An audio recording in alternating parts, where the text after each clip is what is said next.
Hey devs, welcome back. Good morning, good afternoon, whatever time you're all tuning into. Had to take a couple breaks off from the streaming to handle some H1 planning and just some other life stuff, but we're back this week and we're going to continue building on with our Ktor full stack application, Kotlin full stack application, focusing on the Ktor backend service for that. So this week, our agenda for the stream is to just quickly review the project progress because it has been a couple of weeks here. Then we're going to take a look at the implementation goals. Just kind of a quick spoiler there. We're going to attempt to build out the last three of our kind of initial stubbed out endpoints here. So a couple of get requests and a post request. And we'll just try to get through that intro very quick and we'll get into the building. So I'm going to jump back over to my IntelliJ here and just again kind of quickly walk through what we've got going on here. So we've got a Ktor service and we have our application KT file here. And in this file, we've already configured a few things like call logging for the project. We've got our content negotiation set up to use the kotlinx.serialization plugin to serialize and deserialize responses and post bodies. We've added some default headers to our requests. We've enabled the resources Ktor plugin to enable us to use type-safe routing, which allows us to do things like this, where we can define some typed object that represents a route. And when I say route, I mean like an HTTP, like RESTful route path for us. And then we started configuring the actual routes that our service can support here.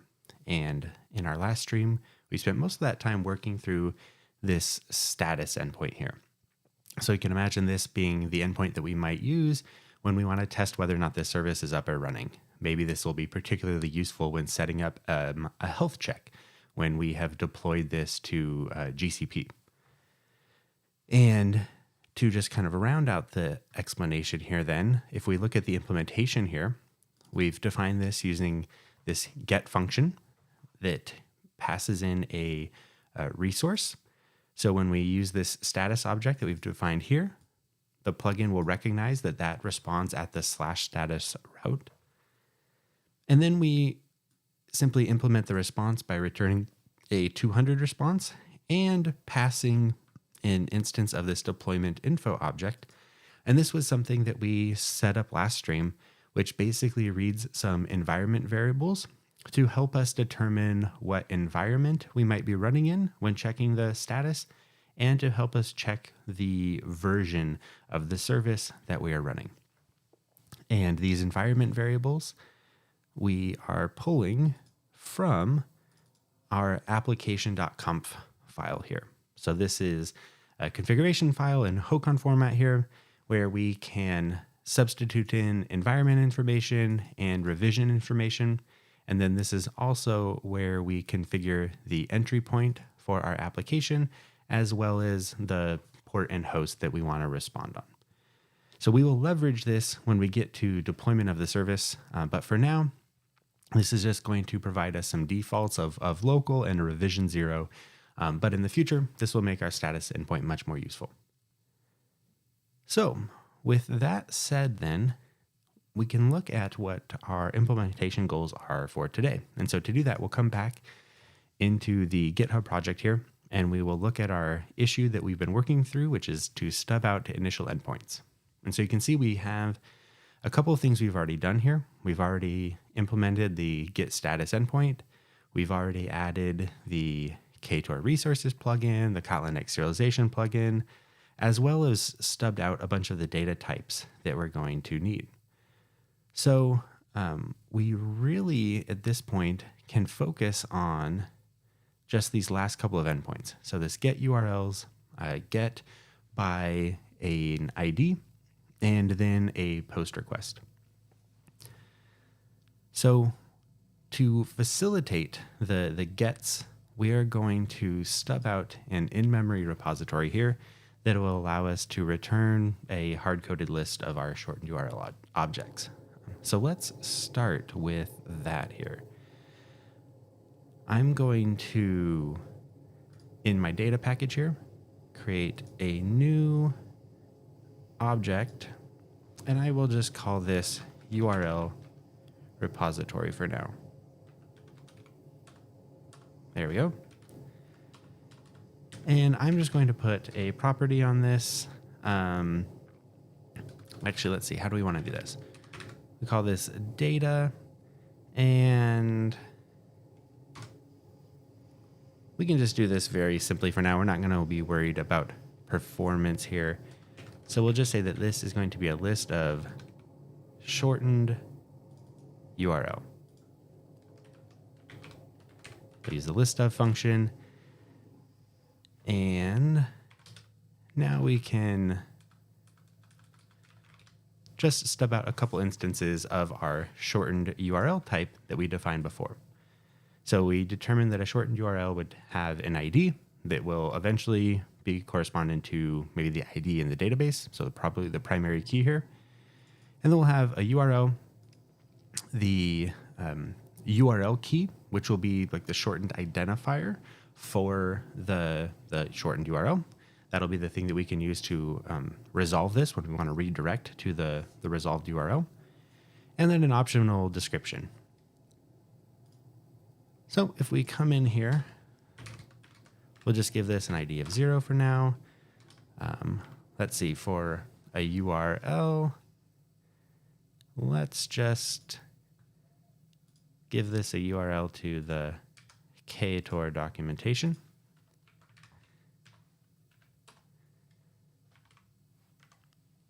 URL key for now, we will just leave blank.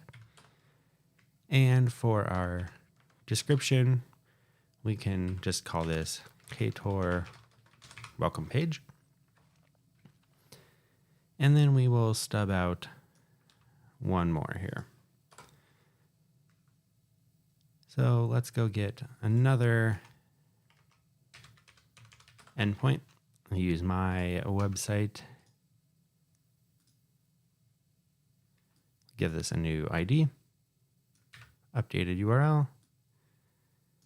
And in this case, I'll leave the description blank just to highlight the difference in the data model there. So now we have a very basic repository here to work with. So we can go ahead and mark that item off our list.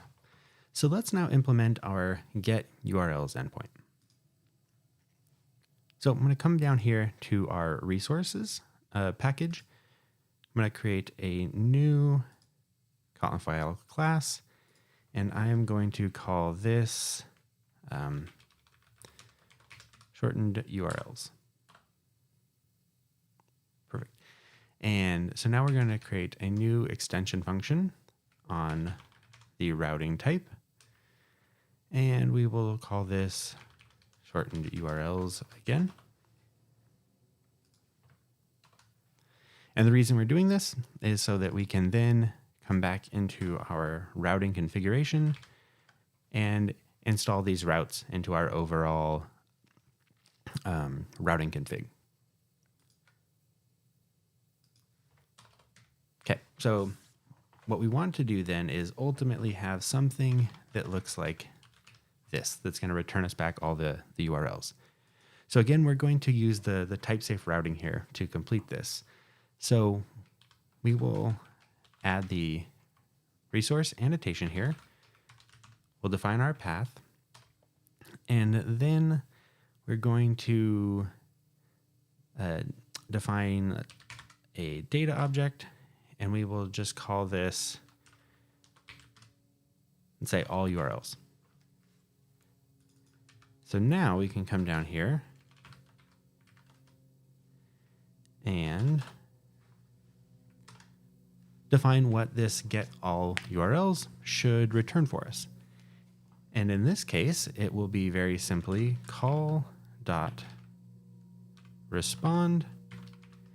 HTTP status code 200 here. And then we will get all,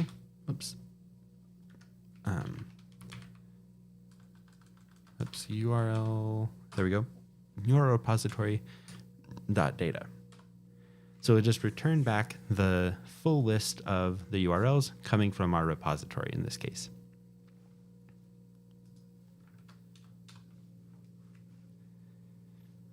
So now we should be able to actually test this out. So I will deploy the application again.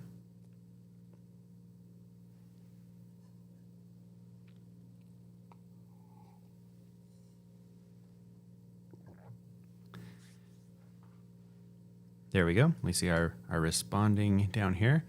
So now I'm going to open up my Endpoints tab here in IntelliJ. And again, like we talked about before, the Endpoints tool within IntelliJ Ultimate is very intelligent. It knows about Ktor. And so it recognizes that we have now added this new status, or excuse me, that we added previously the status endpoint, but then now that we've added this new URLs endpoint as well. And you can see it recognizes the file that it came from. And additionally, we can see that it is attempting to fill out an open API spec. It gives us some examples with how we might call this and some basic documentation. And in a future stream, we will walk through how to document our APIs here so that this open API and the example and everything is generated in a more user-friendly way. But the thing that we're going to leverage right now is that we can use the built-in HTTP client to interact with our endpoint directly from IntelliJ to help us test this. So I will update the base path here so that we are going to localhost 8080, hitting the /URLs endpoint, and I'm going to go ahead and test this. And sure enough, we see that we are getting back our array here of our URL objects, just like we had defined them in our stubbed out repository. So with that, our all URLs endpoint is working as we hoped it would be. So we can go ahead and check that one off the list. And so now the last thing that we want to do, or excuse me, not the last thing, the next thing that we want to do here is this get ID. And actually this should probably be not ID so much as URL key. So let me update this.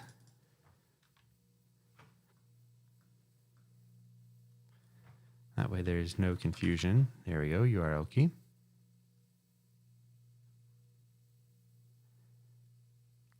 Perfect. So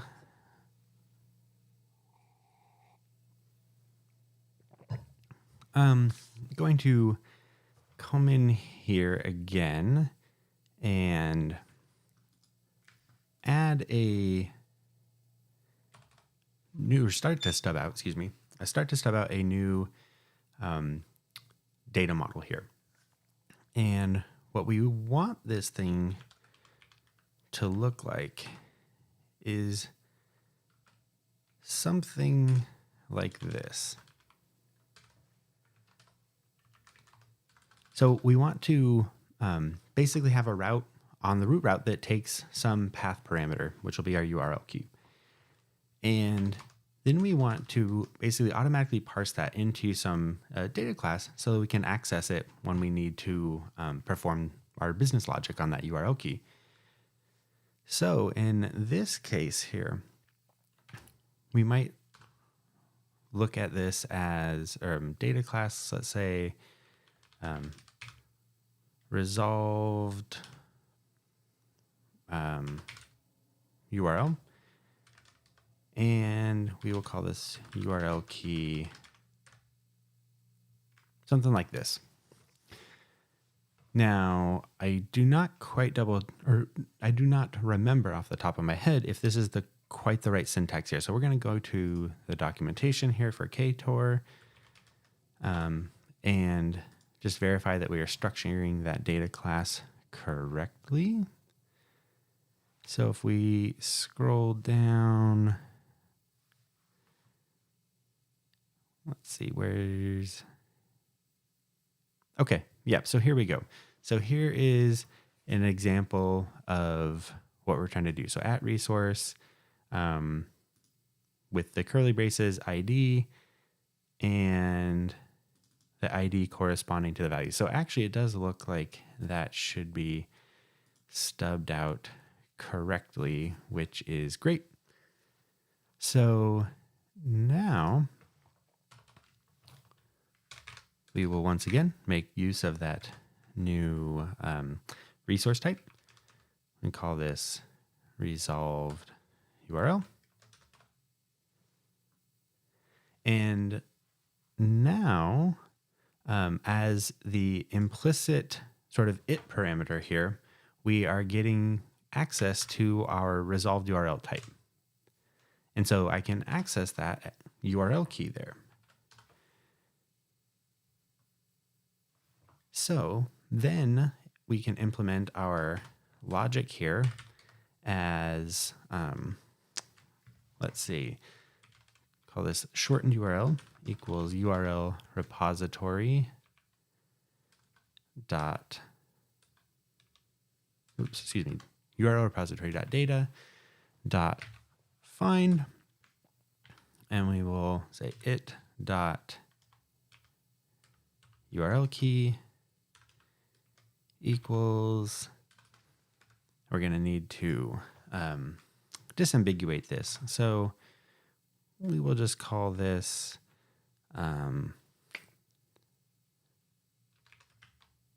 resource.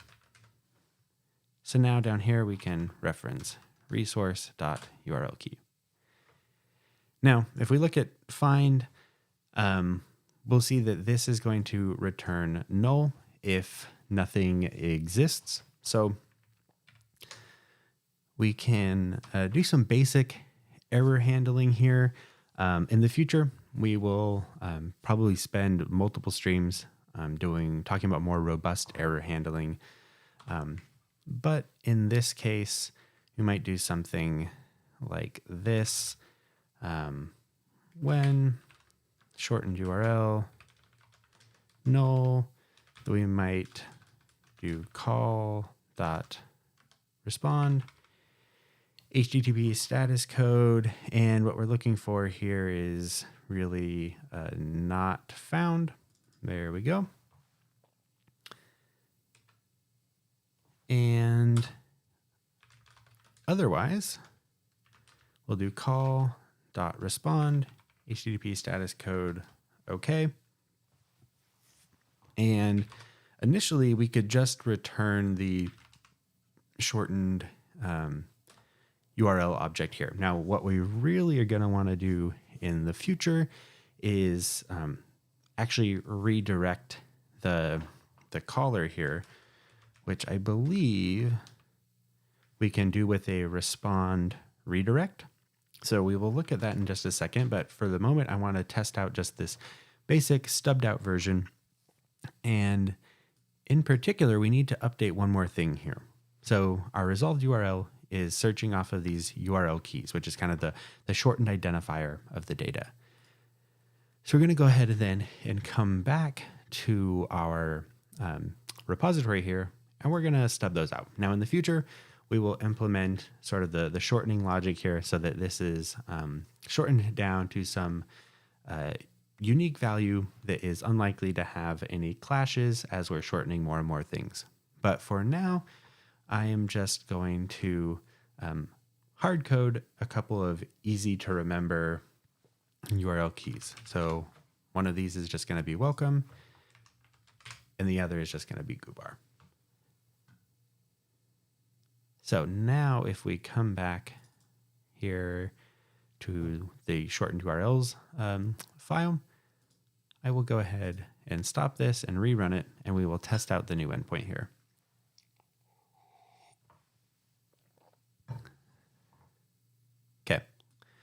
So we are up and running once again. So I am going to, again, turn to the endpoint tool here. And we are going to try this out. So let's start with one we know should be there, which would be welcome.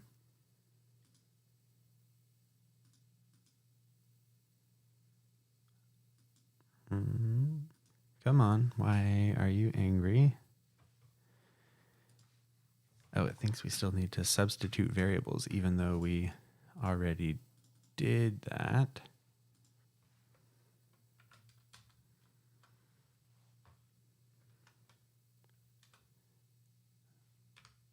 There we go. Looks like a bug in IntelliJ there. All right, so now we've got this. We're going to test out welcome. And perfect. So that found that shortened URL that had the URL key of welcome. Let's do goobar again. Perfect. So looks like that response came through as well here. So now let's try one that doesn't exist, foo. And we get a 404 back, which is exactly what we had implemented it. So this is so far working just like we expected it. Let's see if we can switch this over and actually perform the redirect here. So again, if the URL key doesn't exist, for the moment, we will just be happy to keep returning that 404. But now if we do find it, let's change this to do a call respond redirect. And you see here in the hints, we have a few options. We've got a option that basically takes in a, oh, come on, download sources here. There we go. So we have an option here, a few options. One that just takes in the URL that you want to redirect to, and then this permanent, whether or not that should be a permanent redirect or not. We have a version that takes in a URL builder if the logic to build up that URL is going to be more complicated, and a couple just like smaller iterations of that as well. So in our case here, we're already storing the URL in the shortened URL object. So what we can do here is get shortened URL dot URL. And let's see, the default there is permanent. That's fine. We can leave that as a non-permanent redirect at the moment. So now let's once again try to rerun this. And we will come back into our network client here.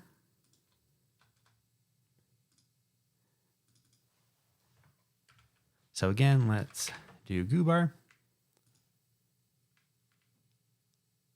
And that worked just like I would expect. So we can see here in the response, we got a redirection to goobar.dev, and we see that then it just started dumping the content of my web page out here to the response body. So let's try this then from the browser this time. So here we've got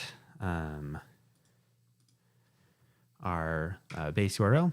And if I do goobar, we see that it resolved directly to the web page. And if we do, let's say, welcome this time, it redirected us to the Ktor documentation. So that's exactly what we want. So you can already kind of imagine here how this will then work in the future, where we'll have, you know, some base host here, likely going to be something based on my domain. So we might have something like goobar.dev/ and then being able to pass in whatever kind of shortened URL key here to shorten whatever arbitrarily long URL into something that's more human readable, and then we'll take the user to wherever we want. So again, we'll just test that out one more time. Whoops. There we go. And I guess for the sake of it, let's test out the failure case. I'll try resolving something that doesn't exist. And sure enough, we get a 404. Excellent. So that then is working how we want.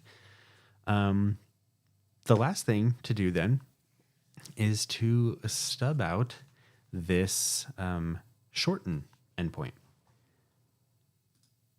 And to do that, we'll come once again back into our shortened URLs resource file. And this time, we're going to try something a little bit different here. I don't know if this is exactly how I'll go with this structure long term, but I just want to highlight it. We can nest these resource types here. So I've got this base path here of /URLs, and now let's say I wanted to add a new path to that. So I wanted to have /URLs/shorten. So I can come in here then and do another data object. We'll call this shorten. And I can give it the /shorten path. And so now I can come down here, and this time we want this to be a post. So I will do post, and I can reference all URLs.shorten.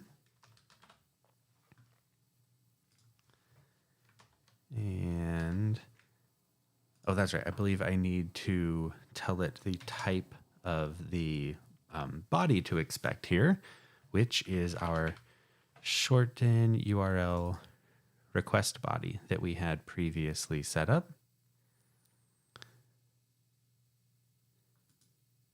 And then we have the resource, I believe, and the body. I think I got those parameter types correct. Yep. So if I look at the type of the body here, we've got it shorten URL body, and the resource here is our all URLs.shorten resource. So this is, again, one of the really nice things about having our content negotiation set up with the kotlinx.serialization is that we can leverage the type safety here, tell it what we want the shape of that incoming request body to be, and it will automatically handle the deserialization of that body into something that we want to work with. So in our case here, we might just want to maybe log something out in the future, or eventually we want to actually save this to our database.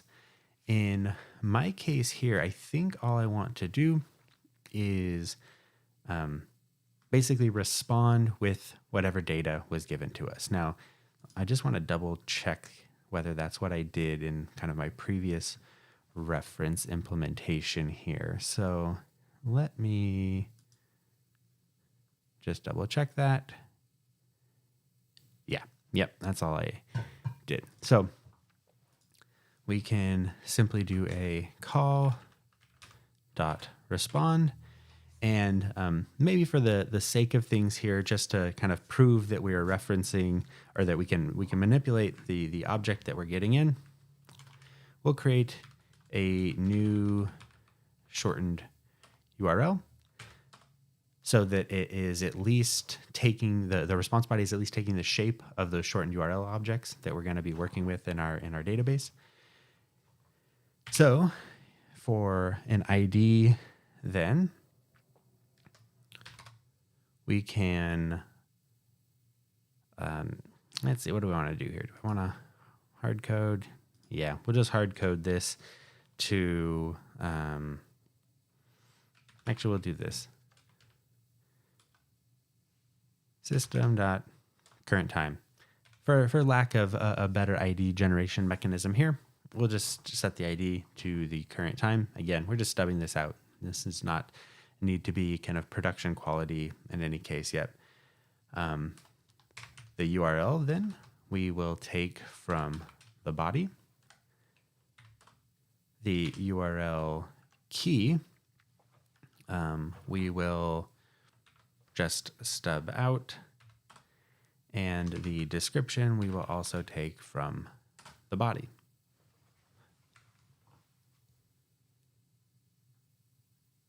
So that should be enough. We can go ahead and stop this and rerun it one more time.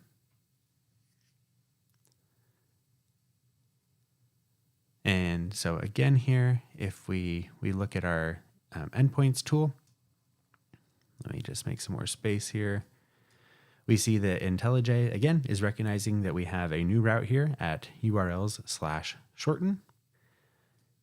So if I just come down here again, set up the proper substitutions. This time, because this is a post, we need to provide the post body when we're working with the HTTP client here. So we can provide that JSON.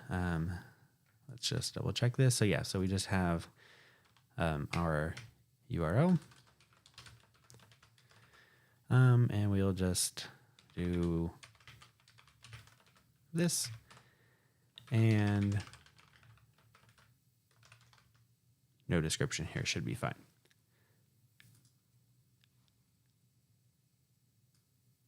So response body. Okay, so this did not work. Why did it not match that path? Let's check down here. No matched subtrees found. All right, so let's look at our call logging here, see if we can trace through why this didn't get matched.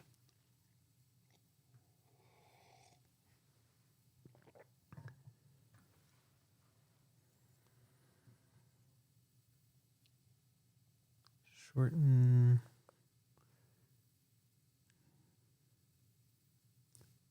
Interesting. It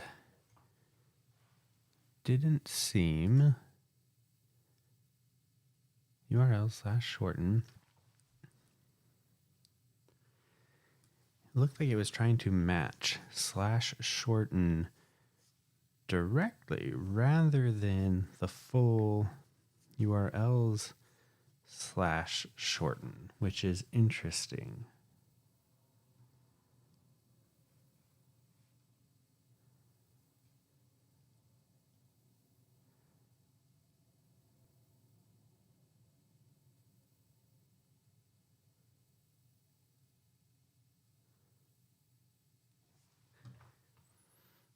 Skipping response body transformation. Okay, so that's ignored.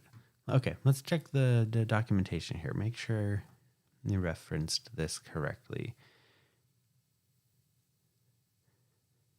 So we've got multiple nested here. So /articles.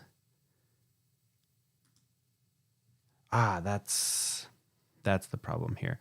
In the nested version, I don't need to prepend the / to shorten, I think. I think if I rerun this, it'll work this time.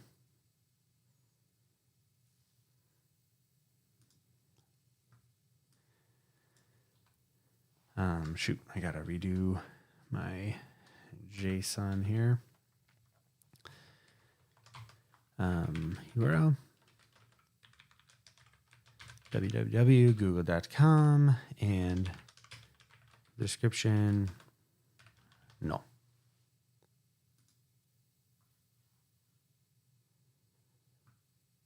Oh shoot, I need to substitute in the proper base. There we go.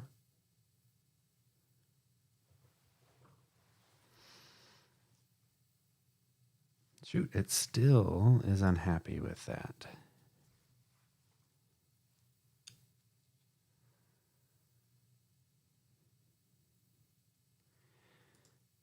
Okay, back to the documentation then. Let's keep digging into this. What are we doing wrong here?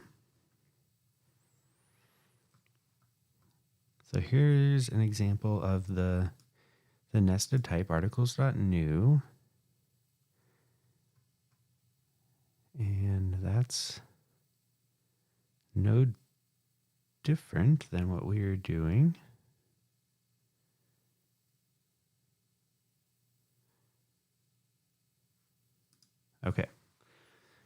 Let's see here. Segment 0 / status. Correct, that doesn't match. URLs segment 1 matched.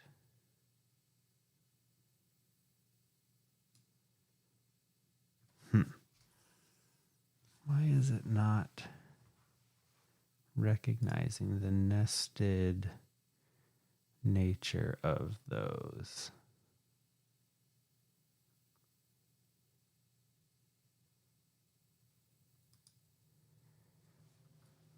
Let's see, just for fun, I'm going to change this from data objects to just raw classes, because that's what the example was using, and we'll see if that makes any difference here. I don't think it should, but we'll try.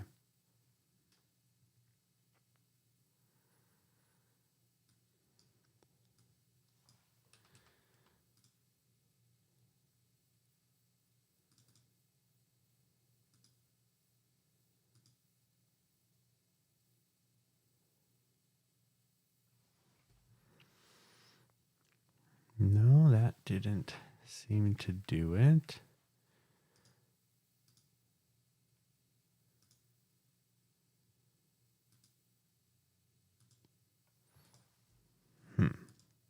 Either that or it's possible that I am messing up the request here. So let's pull this out into the request editor here, and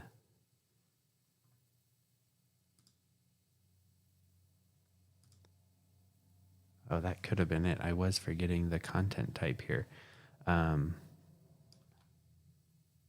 Oops.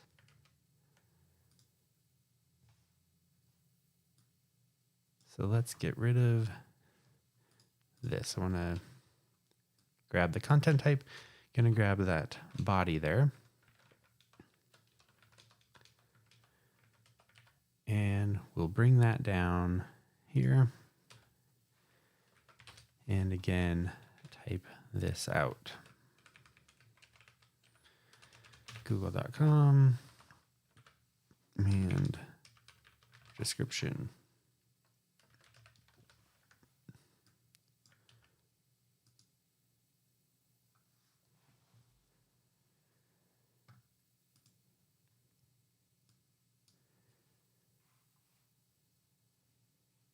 It's still saying not found there. Okay. Let's just double check some of the stuff. Let's check the body. Make sure these things are named correctly.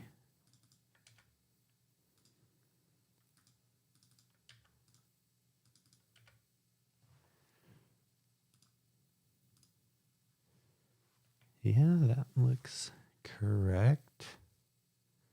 Just for fun, let's just try see what happens when we do something we know to be totally incorrect. Okay, yeah, so 405.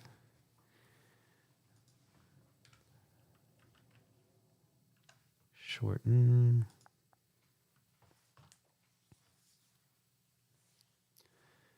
Strange. Okay, let's see then what happens if we do not do this in nested fashion. Let's just explicitly do URLs / shorten.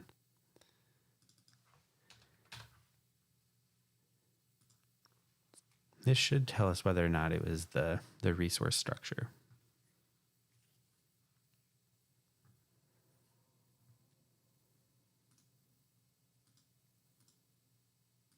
All right, stop and rerun the service. Try this again.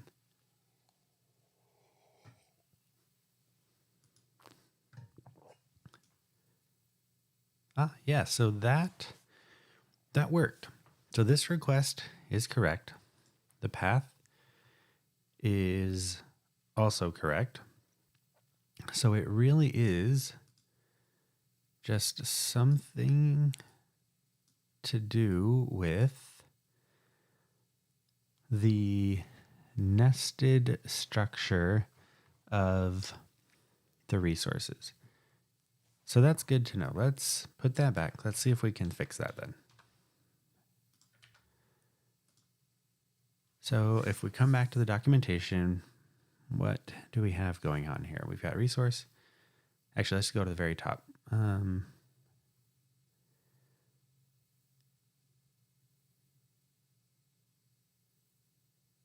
Just want to look at the documentation, see if there's any specific notes here on whether things need to be like classes, data classes, anything like that. You need kotlinx.serialization, which is fine. We have that. We've got the dependencies. We installed resources. Each resource class should have the resource annotation. Yeah, we've got that.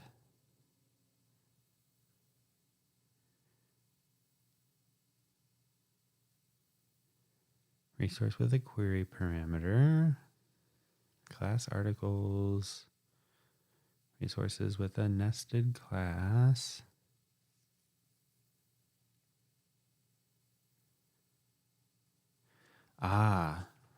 That's probably what I was doing. So here, you can nest classes to create resources that contain several path segments. Note that in this case, nested classes should have a property with an outer class type. So in this case, the new had a property that was of that parent type articles. So that I think might be what we're missing here. So let's try this again. So we've got class shorten, and let's see, what did they do? Yeah, parent. I think that's a decent naming convention here. All URLs. And okay, they gave that a default value here.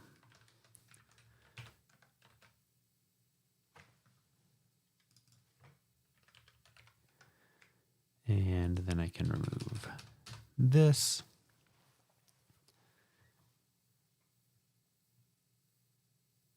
And if we come back down here, we need to update the structure here again. All right, so we have all URLs.shorten. And now we've got our nested class structure replaced. But this time, the nested type has that reference to that parent type, like they're calling out here. So let's try this one more time. I'll restart the service again.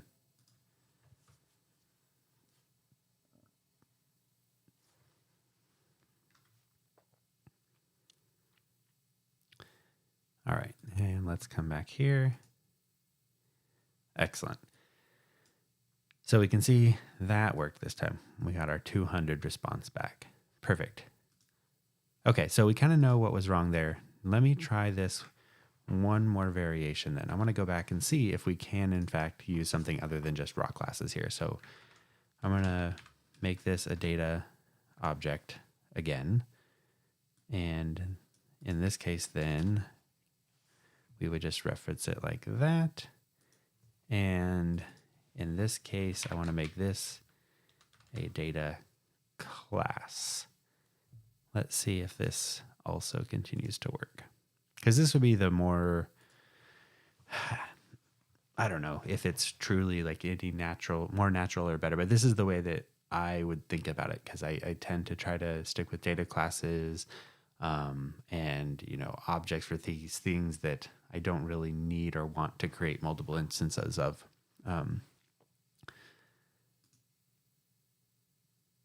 So if I try this one more time, perfect. Okay, so that did work. Excellent. So we were not that far off initially. We were just missing the fact that if you are going to have a nested path like this, that you do have to have this property that is of the parents type, which is not really that big a deal to implement, but honestly is somewhat clunky. like in hindsight. I'm not sure. I think in this simple example, it's not buying us anything. It's a more verbose, a little bit more error prone than maybe it's worth. I think the place where this would be more worth it is when you start doing things like having path parameters or query parameters, things like that. And if you need to kind of be passing those things down, that I think is where it becomes much more worth it. Because if you have some long route that maybe has multiple little like subpaths along in it, you wouldn't want to have to manually rewrite all those out because that could be very error prone. So I think in that case, having this structure to it makes a lot of sense. And maybe we'll see an example of that in the future. But for now, I am happy with what we've got going on there. Let me just close the this HTTP.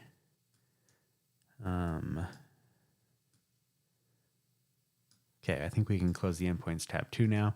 So if we come back here to our notes, we have finished this. I guess the one last thing that I had called out here that I wanted to do was to go ahead and stub out actually modifying the repository. So we could go ahead and do that. That would make this maybe a slightly more real example. There's only no persistence to this repository, so anything we add we'll lose as soon as we restart, but that's okay. So if we come back to our repository here, the simplest way to do this would just be to make this a mutable list. And now if we come back to our shortened URLs here, instead of just immediately responding with this shortened URL, what we will do is shortened URL equals this. We'll create the instance of it. We will do URL repository data dot add. We will add that shortened URL to it. And then we can respond. And so actually what we're probably going to want to do here is we need to, again, kind of simulate the URL key. So what we can do to start here is, let's see, how do we want to do this?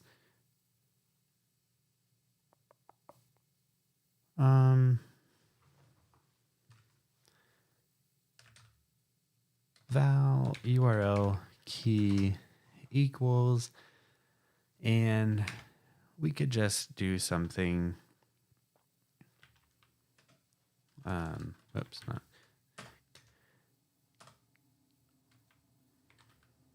Could do something like this. We'll just generate a UUID at the moment, and we can use that then when constructing the URL. And so we can go ahead and build the URL. We will add it to the repository, and then we will respond with that shortened URL.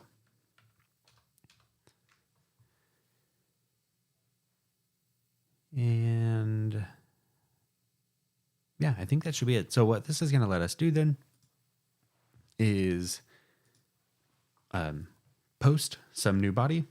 We'll get back that UUID in the response, and then we should be able to do a get to get back that data that we had added. So we'll come back to our Endpoints tab here, and we'll kind of play this out end to end. So we will look at the URLs to just inspect everything we currently have in our repository, which is just these two at the moment. We can do another shorten call which I will grab the version that we had saved off in a separate file and just paste that here. There we go. So we got back the response from what we had shortened, and that now includes this URL key. So I will just copy that out.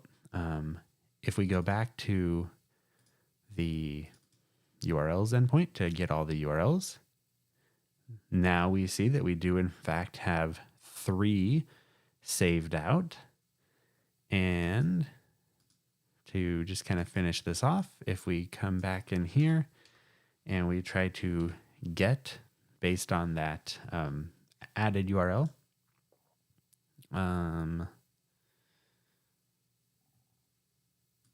let's see, why did that fail? Oh, it's failing in the redirection, which is fine.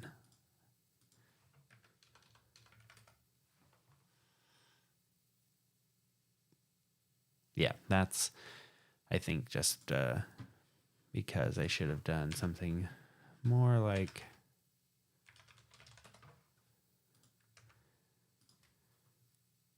let's try this one more time. I think what we should have done,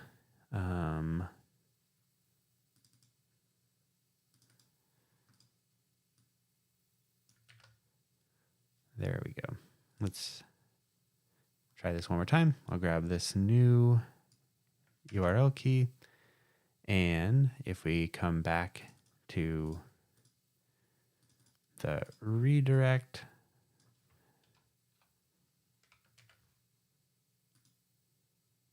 there we go.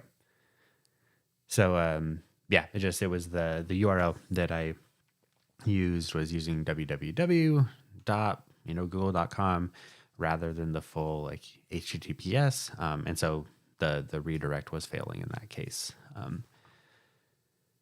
So that shows that our kind of stubbed out repository here is working. So we can start to see the shape of what this service is going to look like and what it's going to do for us. We can get all the URLs that we've saved. We can kind of save or shorten a new URL. We can then get a URL and redirect to this stored long form URL based on the shortened URL key. And we have a status endpoint, which, just because we haven't tested that yet in this session, I'll go ahead and just test status one more time. And we can see that the default here is that we're running in a local environment with revision 0, which is correct. That is how we should be running, because we are on revision 0 and we are running locally. So I'm going to go ahead and stop the service. I think the last thing I want to do here then, now that we've checked off everything from our list, let's see, we did this. Yep, we've got all of this closed or all of this checked off. So we're pretty much good here. The last thing I want to do then is, I think, clean up the kind of a file structure a little bit here. What I want to do is match what I had in this other reference project. So I've got my resources, and I've got status resource and URL resources, and have these things more separated into individual files.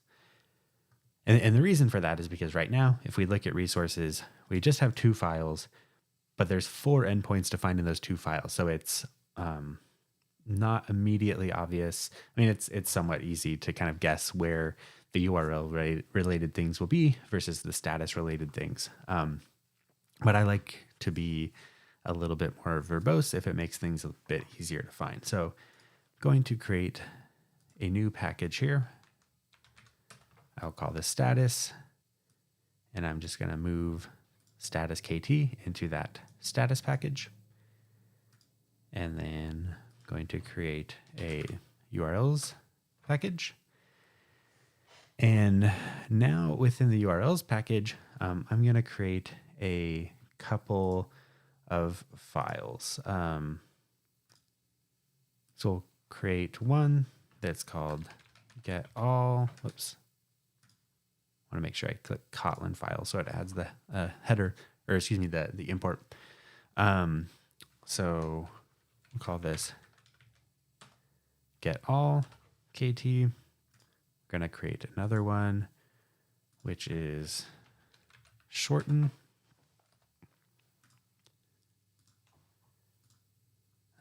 And another one, which is redirect.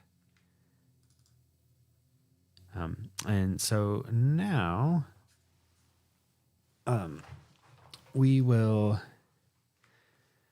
basically extract this pattern into a couple other functions here. So rather than having this one shortened URLs, we're going to split this into a couple different ones. So again, I will copy our get all URLs and again, come back here, create an extension function routing, call this get all, and I will paste that in. Whoops. Now, same thing. We will use this for the redirect.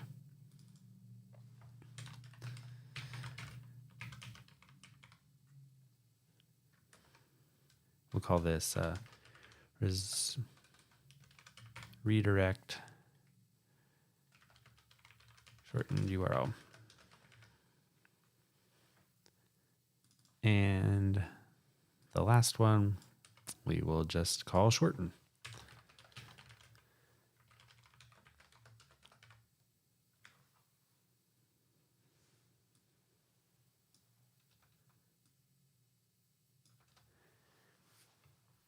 All right. And the last thing I guess for us to do is to clean up the resources. And so this actually might cause us to refactor this a little bit more because of the nesting. So first one I'm going to do is just take the resolved URL and remove that stuff from this file and paste that here. So we should be good with this now, and we can come back to routing and we will replace shorten URLs with redirect shortened URL. So now we've got our get all and we've got our shorten. And these are sharing the resource structure. So again, we see here we've got URLs and we've got shorten within that. So this relationship here for the structure probably speaks to us needing to refactor this a little bit more. In reality, the redirect isn't so much a URL-based path, but it's really the URL key. So what I might actually do here is come again to another package, call this, let's say, URL key, and I'm going to move that redirect into there since that's really the resource at that point that we're working with. And so then now in URLs, what we could do is actually just have the one file. I was kind of second guessing myself, but yeah, we could have the one file. So we can move shortened URLs back into that URLs package. We can remove those two new files. And so now we have our kind of three packages here, and each one of them has a resource type in the file, or maybe a couple nested resource types, as well as the routes. So if I come back here, I can add back the shortened URLs. And to kind of wind this down, trying to decide here, do I want to keep the Packages, probably not. I think having the packages that then each have just a single file is overkill. I think previously I had done it that way because I wasn't using the nested resource objects.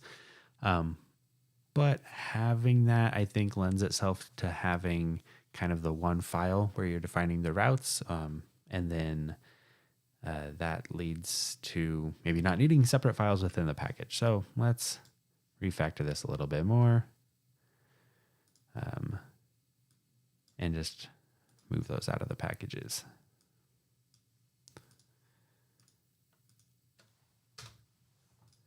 There we go.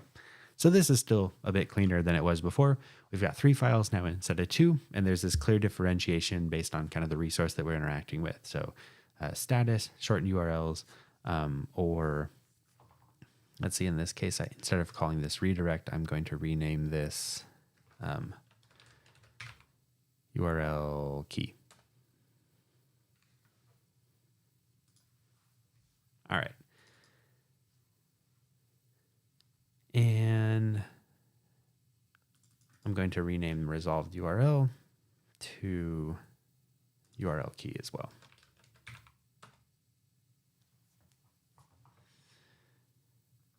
So we've got URLs, status, and URL key.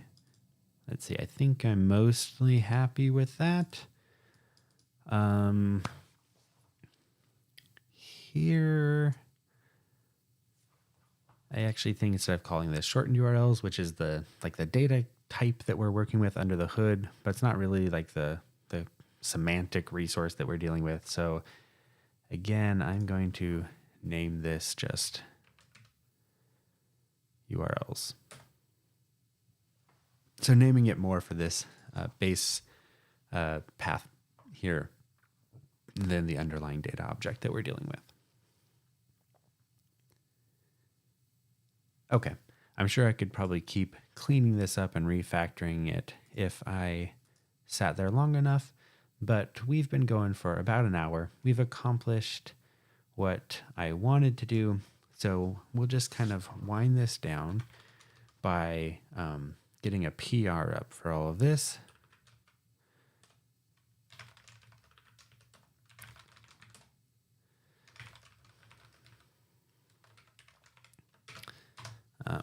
Feet, stub out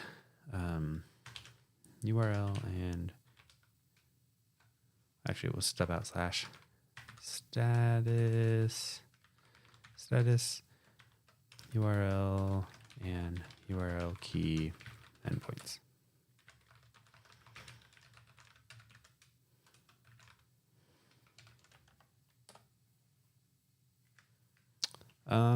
Looks like my token expired. Oh, I'm not going to go through refreshing my token on stream. I'll deal with that after the fact. So I will get this up for PR here, which will allow me to finish off this this ticket.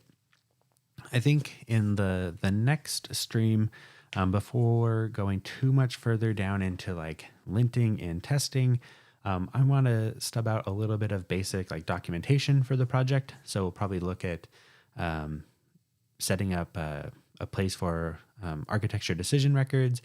We might also then explore a little bit how to improve the endpoint tool documentation so that we get better like open API spec documentation on our endpoints and better generated documentation on those to make interacting with them easier within our IDE. And then once we get that, we'll continue on with our to-do list here and start looking at just getting linting and testing and then eventually kind of CI/CD setup, really focusing here in kind of our first set of streams on just getting a productive development environment set up. So again, local development, streamlined deployment, and good overall kind of testing and linting practices to help make sure our code base is easy to work with and easy to deploy. yeah, I think that's it. So I will go ahead and wind it down here, and I will see folks back here for our next stream. Have a good one, folks.